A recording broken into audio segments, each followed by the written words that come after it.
Good morning, Internet. It is Tuesday today. Have an umbrella this morning because it's raining mildly. And I figured if I have to walk at least half an hour, I could potentially be soaked by the time I get to work.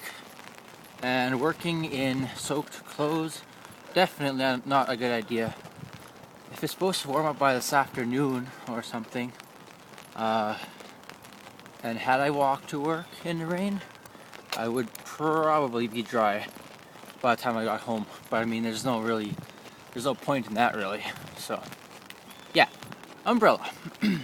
Anyway, been thinking about some future goals lately. Actually, for the past while now, and thought a bit more about it yesterday. And essentially, looking at investments and stuff, and pretty much preparing for the long term. Essentially, what my goals are right now is just to get into this electrical course. So right now, I'm basically working full time until I'm able to get into this electrical course, and then after I'm actually in there, complete the 5-month pre-employment or whatever it is, and then it takes about 4 years to actually become a certified journey person. And but what I hope to do in that time, say within the first year, work is kind of work full time for a year or two, get some basic things paid off, like some minor debt reduction in terms of student loans and stuff like that.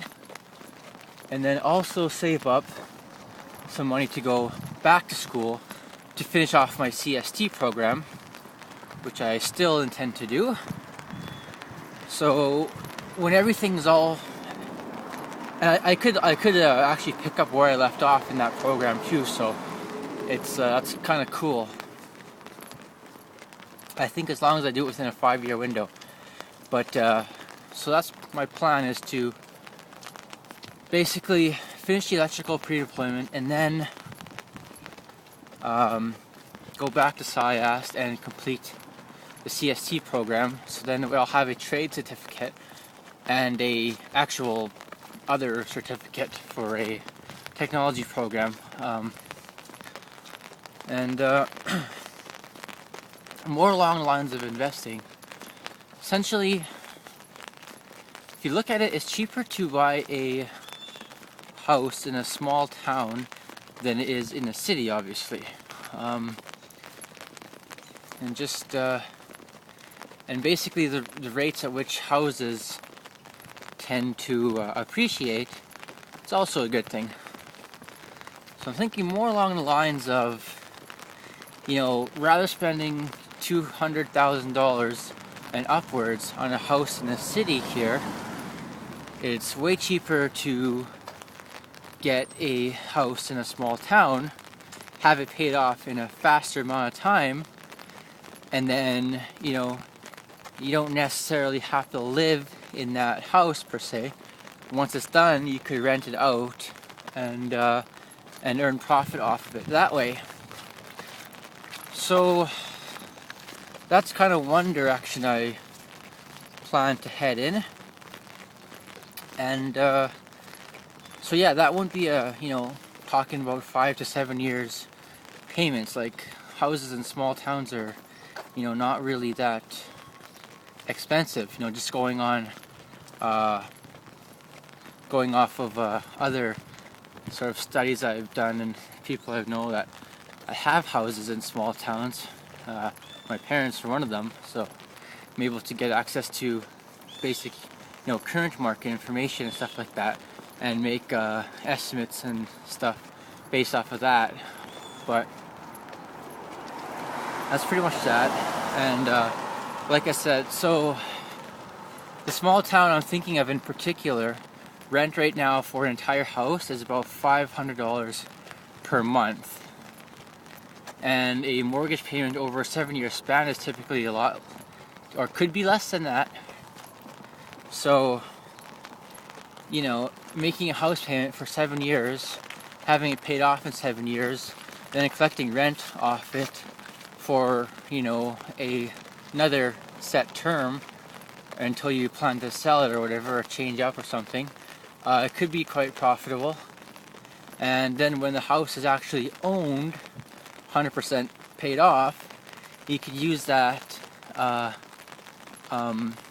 equity as for another mortgage, a second mortgage, or I guess a first mortgage, because the house will be then being paid for, and then basically continue the process, and things should accumulate really fast.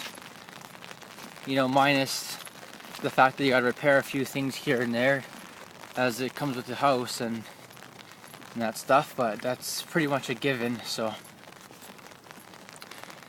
and then also looking into commercial real estate and renting out space for businesses and things like that, but that's not until further down the line. And also using this principle of you know, buying houses in small towns rather than big cities is quite normally houses that happen to be by high schools. You could charge a bit of a premium rate for that because there's always teachers and substitutes and, you know, things like that kind of coming and going. So it's a pretty good potential to earn a lot of money there. And say if all this works out in theory, there's nothing to stop a person from buying a bigger house, a newer house in the city, and then continuing essentially the same process. So that's just what I've been thinking about lately, and you know, planning between 10 to 15 years into the future. You know, being that I am 23 years old right now, it wouldn't hurt to have, you know, some solid investing done, since I still do have like 60 years of work ahead of me, like in, you know, before I can retire, or, you know, or at least, you know, have thoughts of that. So basically get that all figured out, you know, while I'm still young, and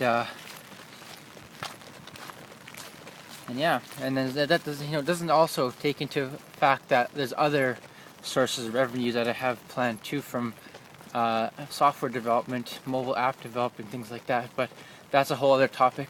Anyway, that's all I wanted to share this morning, though.